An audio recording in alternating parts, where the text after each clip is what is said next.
और आपको लिए चलते हैं। भारत के विदेश सचिव विक्रम मिस्री ने दुबई में अफगानिस्तान के कार्यवाहक विदेश मंत्री मौलवी आमिर खान मुत्तकी से मुलाकात की है।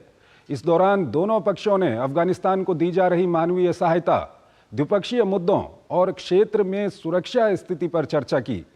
साथ ही भारत ने अफगान लोगों को मानवीय और विकास सहायता प्रदान करना जारी रखने की अपनी प्रतिबद्धता को दोहराया है। भारत ने चाबहार बंदरगाह के माध्यम से व्यापार और वाणिज्य को बढ़ावा देने पर सहमति व्यक्त की।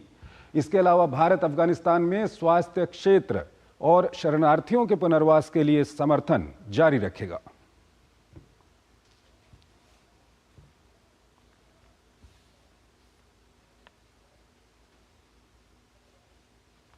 और आइए अगली महत्वपूर्ण खबर की ओर आपको लिए चलते हैं। अमेरिका के निर्वाचित राष्ट्रपति डोनाल्ड ट्रंप ने अपने बयानों से दुनिया में हड़कंप मचा दिया है।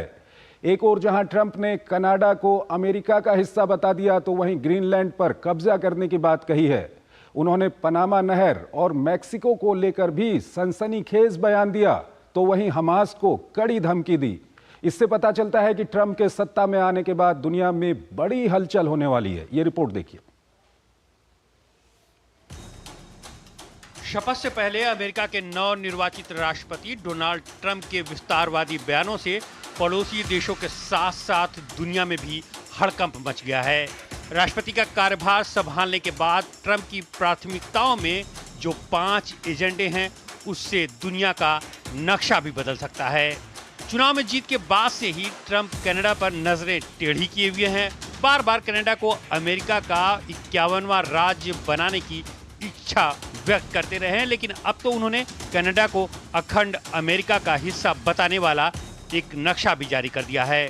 उन्होंने सोशल मीडिया ट्रूथ पर किए गए एक पोस्ट पर कनाडा के मैप पर यूनाइटेड स्टेट लिख दिया। वहीं कनाडा के दूसरे नक्शे पर अमेरिकी झंडे की तस्वीर लगा दी। हालांकि उन्होंने इसके लिए सैन्य बल के उपयोग की बात को खारिज कर दिया, लेकिन ट्रंप के इस पोस्ट के बाद विवाद गहरा गया है। इस पर पलटवार करते हुए कनाडा के प्रधानमंत्री जस्टिन ट्रूडो ने कहा कि कनाडा का अमेरिका का हिस्सा बनना संभव नहीं है।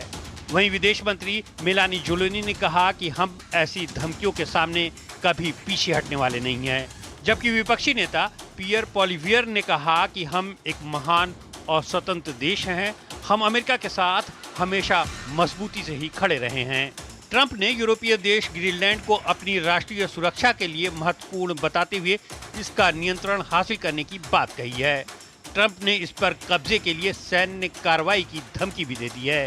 डेनमार्क ने ट्रंप के दावों को खारिज करते हुए कहा कि ग्रीनलैंड उसके लोगों का है और वो बिकाऊ नहीं है। इसका भविष्य यहाँ के लोग ही तय करेंगे। ट्रंप के इन दावों के बीच मंगलवार को ट्रंप जूनियर ग्रीनलैंड के दौरे पर पहुंचे। ट्रंप पनामा नहर को भी अपने नियंत्रण में लेने की इच्छा जता चुके हैं। इसके लिए सैन्य बल के इस्तेमाल की संभावना से भी इनकार नहीं किया है। ट्रंप ने यहां से गुजरने वाले अमेरिकी जहाजों से अधिक फीस वसूलने का आरोप लगाया है। हालांकि पनामा ट्रंप के दावे को पहले ही रद्द कर चुका है। उधर मैक्सिको से ट्रंप की नाराजगी इस हद तक बढ़ गई है कि वे खाड़ी का नाम बदलने पर आमादा हैं।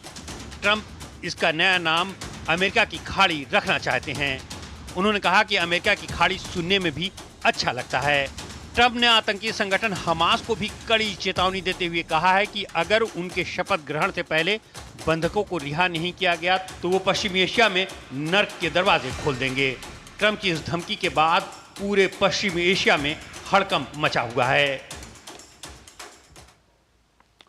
अतुल अनेजा हमारे साथ जुड़े हुए हैं, विदेशी मामलों के जानकार हैं। इस खबर पर हम उनसे बातचीत करेंगे। अतुल जी, बहुत बहुत स्वागत है आपका हमारे इस कार्यक्रम में। सबसे पहले हम आपसे जानना चाहेंगे, जो हमास और पश्चिम एशिया को लेकर के हम बाद में बात करेंगे। सबसे पहले ट्रंप ने जो कनाडा को लेकर के, ग्रीनलैंड को लेकर के, पनामा को लेकर के, मैक्सिको को लेकर के जो ये बयान दिए हैं, इससे काफ़ी हलचल मच गई है। यूरोपीय यूनियन की ओर से भी बयान आ रहे हैं। क्या कुछ आपकी पहली प्रतिक्रिया है इस पर? चंद्रशेखर जी, अगर हम कनाडा की बात करें तो एक तरह से आइडियोलॉजिकल डिवाइड है। जो ट्रंप की सोच है, तो ट्रंप मतलब ट्रंपिज्म, जो आइडियोलॉजी जो जिसको वो आगे बढ़ाते हैं, उसका एक तरह से कॉन्ट्राडिक्शन है, तकरार है, जो पुरानी डीप स्टेट रही है अमेरिका की, जो बाइडेन के साथ रही है, जिसके जी। साथ जॉर्ज सोरोस है, और वो उसके साथ और भी चीजें जुड़ी हुई हैं, वो कल्चर को सपोर्ट करना, एलजीबीटी राइट्स को सपोर्ट करना, ये इसके खिलाफ हैं ट्रम्प। अब कनाडा की जो पूर्व प्रधानमंत्री कहेंगे, अभी भी शायद प्रधानमंत्री हैं लेकिन वो इस्तीफा दे हट चुके जाएंगे हैं जी। अपने पद से। तो जस्टिन ट्रूडो वो पुरानी जो अमेरिका की डीप स्टेट है उसका एक हिस्सा है। आपको आपके दर्शकों को मैं बता दूं कि ये जब वर्ल्ड इकोनॉमिक फोरम, जो एक संस्था है जो जिसके साथ ओबामा और सोरोस ये सब जुड़े हुए हैं, उसमें ये जस्टिन ट्रूडो को एक यंग लीडर के रूप में बहुत पहले से कल्टीवेट किया गया है। तो और अभी जो हमारे चुनाव हो रहे थे अमेरिका में, जस्टिन ट्रूडो ने बहुत ही कड़े शब्दों में डोनाल्ड ट्रंप की निंदा की थी और ये भी कहा था कि उनको इलेक्शन में जीतना नहीं चाहिए। तो एक तरह से पर्सनल एलिमेंट भी आ गया। एक तो आइडियोलॉजिकल एलिमेंट है, सोच का एलिमेंट है, दूसरा एक पर्सनल प्रॉब्लम भी है ट्रंप और जस्टिन ट्रूडो के बीच में। तो मुझे लगता है जिस तरह से आक्रामक रवैया जो अपनाया है डोनाल्ड ट्रंप ने, उसमें ये दोनों चीज़ें दर्शाती हैं। और तीसरी बात यह है कि ट्रंप के जो कंजर्वेटिव्स के साथ ज़्यादा उनके घनिष्ठ संबंध बनते हैं। तो जो कनाडा में कंजर्वेटिव्स हैं वो चाहते हैं कि जो वहाँ के रिसोर्सेज हैं, जैसे ऑयल बहुत ज़्यादा पैमाने में कनाडा में है, लेकिन क्योंकि एनवायरमेंटलिस्ट का बोलबाला इतना था कि वो आगे तक नहीं गया। ट्रंप तो यही चाहेंगे कि जो ऑयल और गैस कनाडा का है वो जुड़े अमेरिका के साथ और फिर वो जो है दुनिया में उसको एक्सपोर्ट कर सके। तो एक जो इकोनॉमिक एलिमेंट भी आ रहा है उसके अंदर, ये जो बयान दे रहे हैं। रही बात कि भाई 21वां वो रहेगा प्रांत, मुझे लगता है ये प्रेशर डालने का एक टैक्टिक है। मुझे नहीं लगता कोई सीरियसनेस है इसके पीछे कि अगर वो मना कर रहे हैं तो सैनिक कार्रवाई तो करेंगे नहीं। अगर सैनिक कार्रवाई की तो फिर वो उनकी जो कोलैबोरेशन है, 5 आइज की कोलैबोरेशन है, नेटो के साथ जुड़े हुए हैं, उसका क्या होगा। तो मुझे नहीं लगता उस हद तक ये जाएंगे, लेकिन दबाव डालने के लिए ये इम्पॉर्टेंट है। और जो चुनाव होंगे कनाडा में, उस पर भी प्रभाव पड़ेगा ये ट्रंप का, क्योंकि मुझे लग रहा है कि नेटो की बात आपने की है। ग्रीनलैंड को लेकर भी उनका कहना है कि वो ग्रीनलैंड पर अमेरिका कब्जा करना चाहता है। इसको लेकर के यूरोप और अमेरिका के बीच में काफी कुछ बयानबाजी भी चल रही है। इसको लेकर के क्या कुछ आप कहेंगे?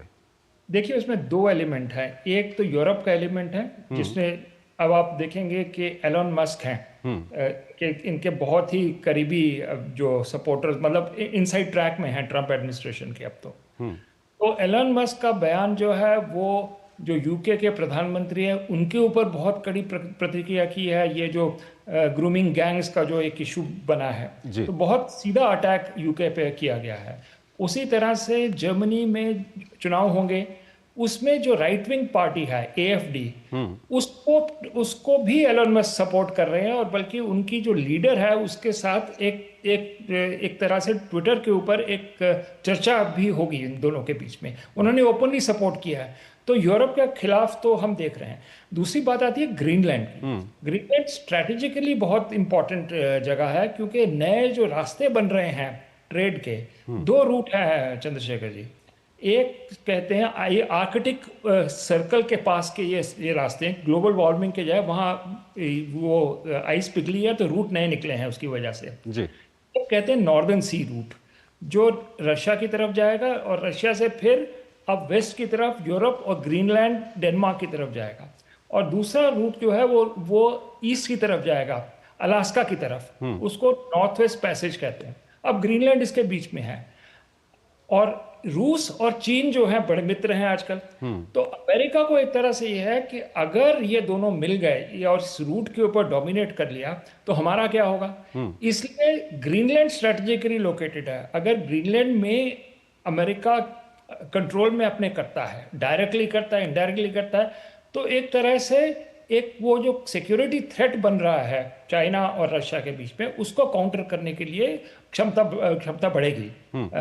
इनको सबसे बड़ा डर ये है वेस्टर्न अलायंस को कि अगर इस पैसेज में जो नॉर्दर्न सी रूट है, यहाँ पर अगर एक चीनी पनडुब्बी पहुंचती है, न्यूक्लियर सबमरीन पहुंचती है, तो वो अटैक 4-5 हज़ार किलोमीटर वो अमेरिका की तरफ भी अटैक कर सकता है, यूरोप की तरफ कर सकता है। उसको काउंटर करने के लिए आपको एक जगह चाहिए। तो ये आइडेंटिफाई की गई है ग्रीनलैंड।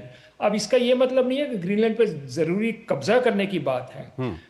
बात वहां पर जो हो रही है डेनमार्क के अंदर कि ये ग्रीनलैंड के लोगों को डिसाइड करना है वो किसके साथ रहना चाहते हैं। जरूरी नहीं है कि इसमें या सैनिक कार्रवाई हो या खरीदा जाए, एक तरह से एक पॉलिटिकल ट्रांजिशन भी हो सकती है। बट मुझे लगता है कि ये एक बहुत इंपॉर्टेंट मुद्दा है अमेरिका के लिए, क्योंकि नए प्लेयर्स का जिनसे उनको डर है या जो चैलेंज प्रेजेंट कर रहे हैं वो चीन है।